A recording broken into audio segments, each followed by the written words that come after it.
What did you, Rashav? I'm in biotech venture capital right now, and I'm going to start grad school at YU in the fall. Amazing, cool. That's Yeshiva University for all those of you who don't know. How did you get into venture capital? I started doing biotech stuff in college when I was majoring in biology and chemistry, and I liked research, but not enough to do it my whole life. So I wanted to pivot to something more business-like, so that was the closest thing. Cool. And what would you say is your favorite Jewish tradition? For me, it's a lot of Sephardic tunes, like the way we incorporate it into everyday life, like Kiddush or Pizmonim. I think singing those with my family, that's definitely my favorite tradition. What makes you proud to be Jewish? I think it's being part of this family that's really worldwide, no matter where you go, and you tell them about where you're from and your family, they accept you and you always have a place for Shabbat. So I think that's really powerful.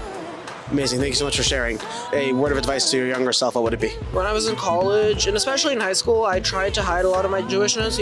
I went to secular high schools and colleges. There were a lot of Jewish people there, but it was sort of like a competition to see who's the least Jewish in a certain way. Be proud of who you are, it makes you happy, it gives you a sense of purpose, and it connects you to such a big community across the world. Just be yourself.